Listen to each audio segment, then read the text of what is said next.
Hey everyone, how you doing today? My name's Kirsty, aka Beth Bookish, and on today's episode, and on today's video, I am doing the D&D book tag.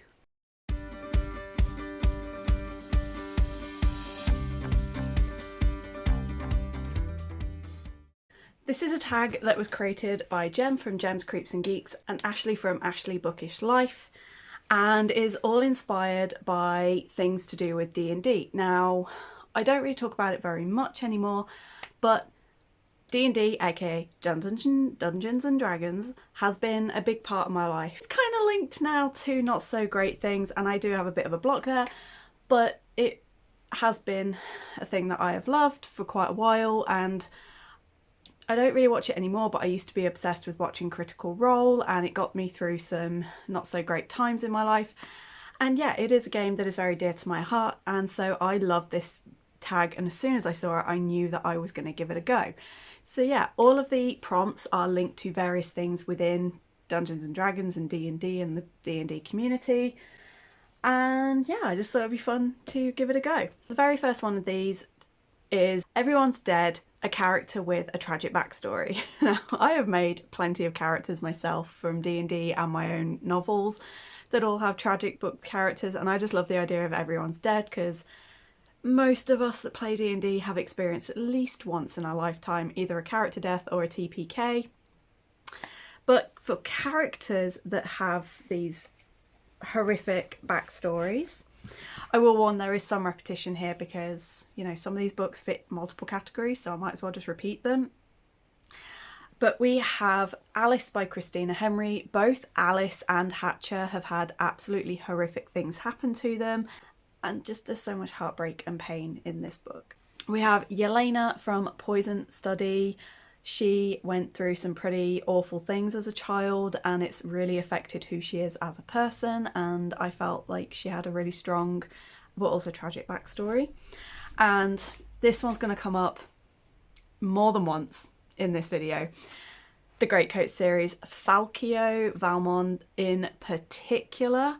I mean, unfortunately, he has kind of made his grief and the trauma that happened to him his entire personality, which he has a bit of a, you know, that is a bit of an issue.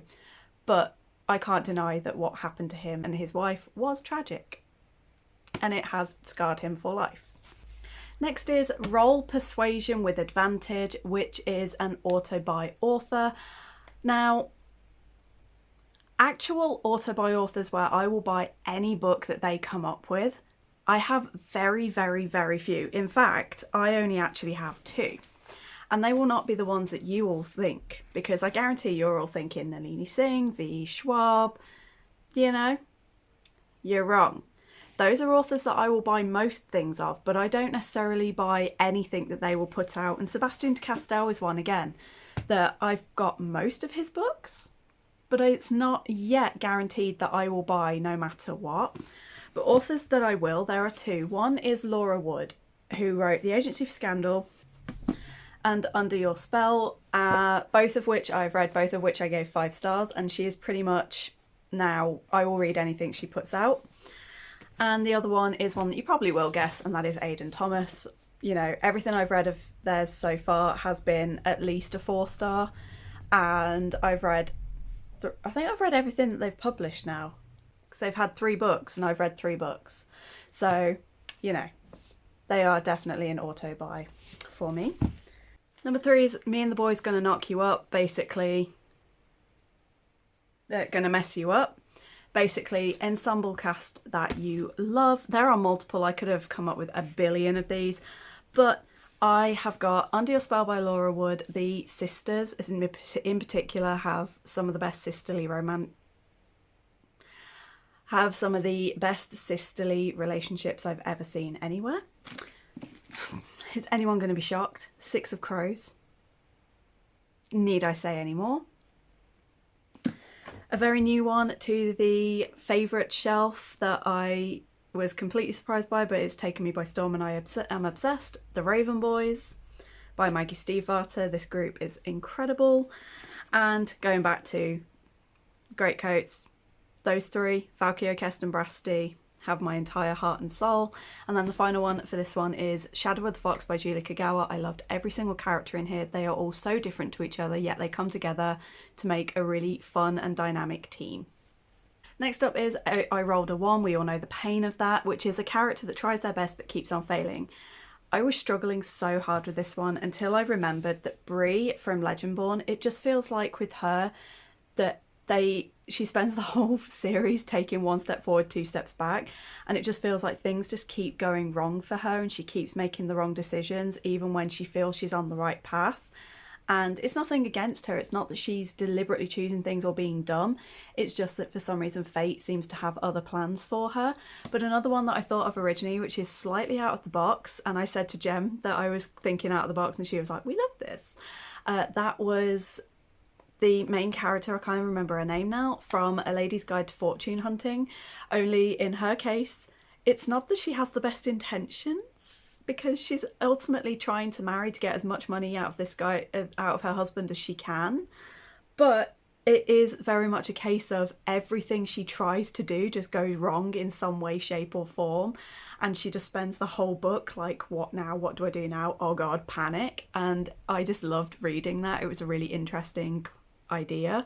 Roll to Tame, number 5, Roll to Tame a Floof. Basically choose a creature from a dangerous creature from a book that you would like to have a pet.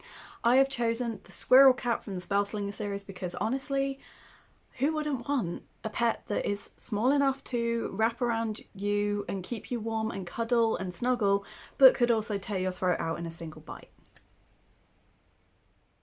Number 6, the DM rolls a 1, which the DM does a surprise roll, so a book that surprised you. I have a few for this. First one is The Raven Boys. I originally DNF'd this and was going to get rid of the book, and then Ren persuaded me to try again, so I did, and then I tried the audiobook and that was it. I was hooked and now I'm obsessed and it's in my favourites of all time. Then we have a couple of surprising ones, and I think they were surprising because they're genres I don't typically read. First up we have sci-fi, which is Psalm for the World Built by Becky Chambers. Didn't expect to like it, didn't expect to enjoy it. I was a little bit dubious about whether or not I should even get it. But I thought it was really short, so I'd give it a go, and I ended up really, really enjoying it, and it was super cute, super wholesome. And then 2 that are magical. I do not like magical realism as a rule generally.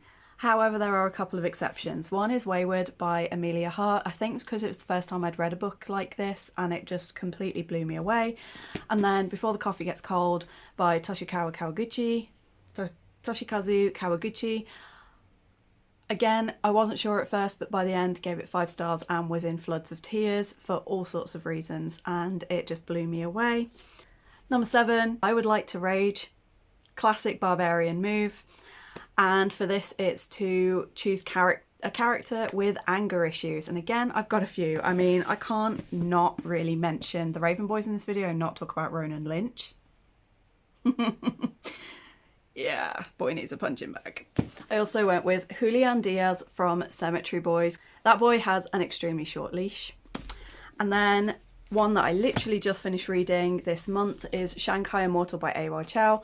Lady Jing in this, she is very snarky and she has no chill whatsoever. She's ready to go. Number 8, classic bard mood, Thrust For Seduction, a book with spice. As you know, I don't actively tend to go out looking for spice, and the ones that I have done have bitterly disappointed me, so I was struggling with this one. But then I was like, do you know what, my favourite series, I'm aware that I'm becoming a walking cliche at this point because I can't seem to go through a single video without bringing it up, but my favourite series, which is the Psy Changeling series by Nalini Singh, every single one of these books has spice in it. They're not the spiciest, they're not the most extreme, they're not the most amount, but they all do contain at least one spicy scene, and for me that makes them a little bit more tasteful because the plot doesn't give way to the sex, which is what I appreciate with spice. The classic ending just after you've taken down a big scary monster. How do you want to do this? is a book with a satisfying ending, and again for this I've chosen a few. First up we have Conventionally Yours by Annabeth Albert, which I read at the start of this year and I really loved. I loved how everything resolved, I loved how it ended up, and I love what happened with all of the characters by the end. One of my top 3 all-time favourite series, Dark Shades of Magic, Conjuring of Light. Again, I really appreciated how this ended and I felt it did have a really solid ending, and even though I am so glad that she decided to write a sequel series and bring these characters back, I still would have been just as happy with the series as it is. I don't feel it left super huge gaps and openings, and it didn't leave me frustrated and wanting more, kind of like a certain other series. I don't feel like it left me wanting more, and I did feel it was a brilliant ending to the series. One that I left over on the shelves because I'm an idiot, Winter by Marissa Meyer, which is the finale of the Lunar Chronicles. Another one, I felt it wrapped everything up and I felt it ended the series just right and it didn't leave me hankering for more. And I will say before the coffee gets cold, I know we're now on a 4-book series, I think it's 4 now that it's got out, but I felt even if this had stayed a standalone, it worked perfectly well as a standalone.